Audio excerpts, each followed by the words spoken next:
तो दोस्तों ये वीडियो होने वाली है गौरव भाटिया और आलोक शर्मा के बीच में काफ़ी इंटरेस्टिंग डिबेट हुई। चलिए साथ में कर देते हैं इस वीडियो को। आलोक जी, प्रधानमंत्री इनके, मंत्री इनके, स्ट्रैटेजी वही रचेंगे ना जो इनको रंग लाकर दिखाएगा, इसीलिए वो कर रहे हैं। इसमें दिग्विजय जी बड़े खुश हो रहे हैं कि देखो कौन किसको निपटा देगा। क्यों खुश हो रहे हैं आप? अपनी स्ट्रैटेजी बताइए। एक स्ट्रैटेजी तो अभी तमाम लोगों ने और आज तक के दर्शकों ने देखी कि प्रवक्ता की क्या स्ट्रैटेजी थी। एक प्रश्न का सीधा उत्तर नहीं, माता जैसे शब्द की मजाक उड़ाना, ये स्ट्रैटेजी सारी की सारी अब रखी रह जाएंगी। सही पकड़े हैं। स्ट्रैटेजी नहीं है ये आंखों में धूल झोंकने का जनता के प्रयास है कि आप यहां से इसका चेहरा बदल दीजिए, उसका चेहरा ले आइए, उसके चेहरे को हटा दीजिए, फिर मोदी जी का चेहरा ले आइए, फिर एक डमी को बैठा दीजिए, चोरी की सरकार चलाइए, सरकार ना बने तो एमएलए तोड़ लीजिए, एमएलए को 50-50 खोके देकर सरकार बना लीजिए और यहां पर आकर एक सवाल का सीधा जवाब नहीं दीजिए और पूरे देश को गुमराह करने का काम किया जा रहा है। इंडिया वर्सेस भारत कर दीजिए, फिर वन नेशन वन इलेक्शन कर दीजिए, फिर महिला आरक्षण, फिर यूसीसी और तमाम चीजों में आपको G20 में 30,000 करोड़ का एडवर्टीजमेंट, केवल एक चेहरा दिखना चाहिए। ये केवल आंखों में धूल झोंकने का काम है। जो व्यक्ति 19 साल तक सीएम रहा उसके ऊपर आप भरोसा नहीं कर रहे हैं, इसका मतलब वो निकम्मा था, उसने काम नहीं किया। क्या वो आज विधायक बनने लायक नहीं? क्या उसका टिकट भी आप काट देंगे? अगर आप वो इतना अच्छा काम किया और विकास के इतने झंडे गाड़े तो सबसे पहले उसको साइड में क्यों किया? क्या आपको ये नहीं लगता कि आपको केवल सत्ता चाहिए? केंद्र में जो मंत्री बैठे हैं 5 महीने तक अब वो चुनाव प्रचार करेंगे और अगर वहां वो जीत गए तो 5 महीने तक वो सांसद का क्षेत्र खाली रहेगा। क्या ये जनता के साथ अन्याय नहीं है? आपको हर कीमत पर केवल और केवल और केवल सत्ता चाहिए। ये करेक्ट लड़का है इस घर में, मुझे पूरा भरोसा है। सेंसस नहीं कराएंगे आप, महिला आरक्षण को आप 10 साल पीछे ले जाएंगे, महंगाई के नाम पर वोट मांगेंगे, बेरोजगारी के नाम पर वोट मांगेंगे। किस चीज के नाम पर आप वोट मांगेंगे? मध्य प्रदेश में जो 2 दिन पहले उज्जैन में एक बालिका के साथ हुआ उस नाम पर वोट मांगेंगे आप? उसके बाद क्या हो रहा है उसके बाद नाम पर वोट मांगेंगे? आपने कहा था फास्ट ट्रैक कोर्ट बनेगी, तमाम चीजें होंगी। मध्य प्रदेश में क्या हालात है वो पूरा देश देख रहा है।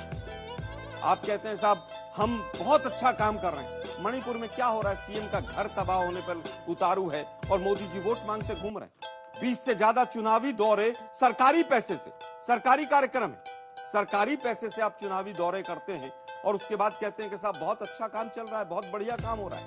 3 कृषि कानून जो काले आए उन पर वोट मांगेंगे, महंगाई पर, बेरोजगारी पर, ब्रजभूषण शरण सिंह पर वोट मांगेंगे आप। ब्रजभूषण शरण सिंह के नाम पर वोट मिलेगा आपको। हमने केवल ये कहा कि चोरी की सरकार है।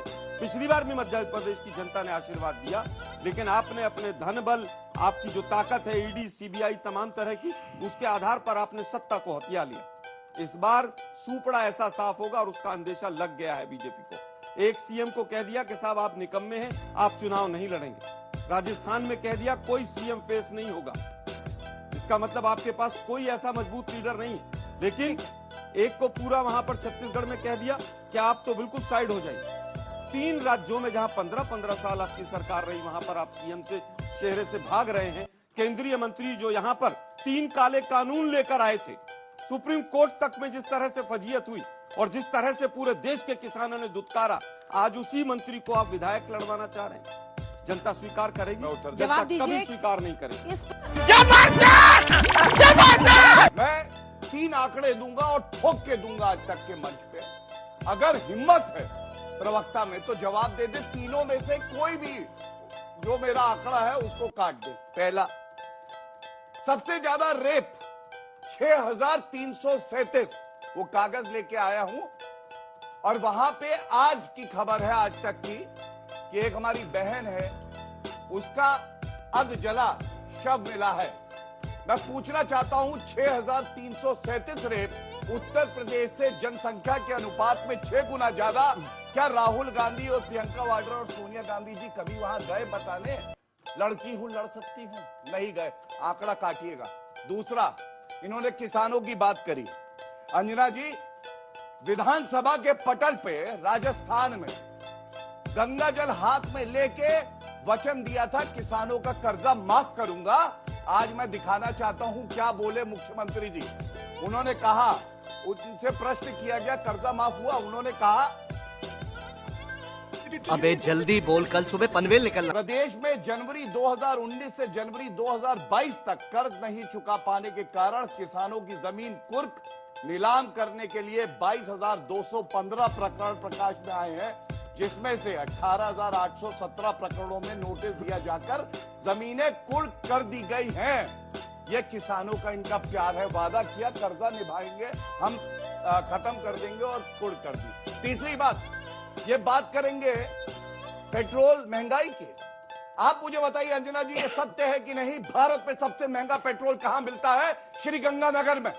राज्य में ही घटाते हैं। हिमाचल में कह के आए थे महंगाई कम कर देंगे, 3 रुपए डीजल पे 2 बार इन्होंने वैट बढ़ाया, 6 रुपए। कर्नाटका में वादा किया बिजली माफ करेंगे, बिजली मुफ्त मिलेगी, वहां पे बिजली की दर बढ़ा दी। और एक बात और कहूं, बेरोजगारी पे बोलेंगे, बड़े प्रदेशों में 26% बेरोजगारी कहां है बच्चों, मालूम है?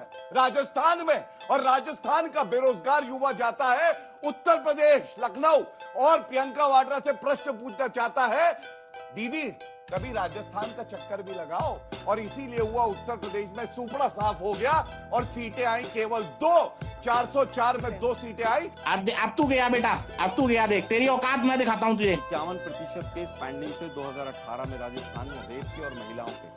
आज 10% केस पेंडिंग है राजस्थान के अंदर। आज वहां पर कोई भी बच्ची जाकर FIR लिखवाना चाहती है थाने में, कंपलसरी है। उसकी वजह से आंकड़े बढ़े हैं। 16,432 करोड़ रुपया किसानों का ऋण माफ किया गया, ऋण दिया गया। ये किसी भी राज्य में आज तक नहीं हुआ। 500 रुपए में सिलेंडर अगर किसी राज्य में मिलता है तो उसका नाम राजस्थान है। 25 लाख रुपए का स्वास्थ्य बीमा अगर कहीं पर किसी राज्य में मिलता है और 10 लाख का एक्सीडेंटल बीमा कहीं पर मिलता है और 200 यूनिट बिजली फ्री मिलती है तो उसका नाम राजस्थान है। वापस आता हूं, इन्होंने बेरोजगारी की बात की। हरियाणा स्टेट आज से 10 साल पहले हमारे शासन में था, 4.6% बेरोजगारी दर थी।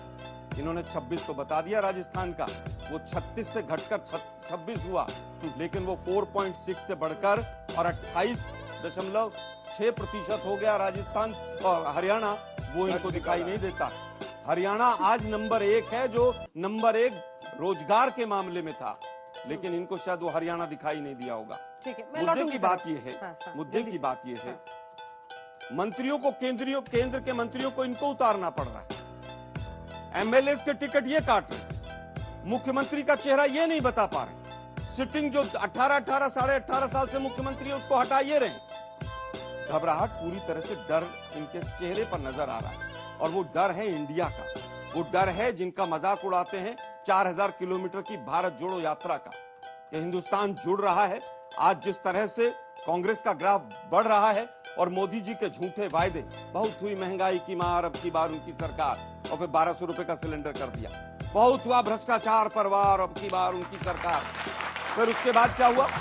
एक भी केस 2014 के बाद, मैं बार बार रिपीट कर रहा हूं, मोदी जी ने दर्ज किया हो और उस मोदी जी के दर्ज किए हुए केस के ऊपर एक आदमी कन्विक्ट हो गया हो तो मेरे साथ ही बताकर जाएं। अच्छा, सब रुक जाइए। एक चीज और कहना चाहूंगा, जल्दी से आप केवल ये समझ लीजिए, मुझे भी मौका दे। नहीं, हो गया, 2022 में बच्चों की भी बारी। 2022 में सब सुरक्षित हो जाएंगे। 2022 में किसान की आमदनी डबल हो जाएगी। अरे घट गई किसान की आमदनी। 2022 में सबके सर पे छत आ जाएगी। उसके बाद क्या हुआ नहीं पता। उसके बाद तमाम झूठ।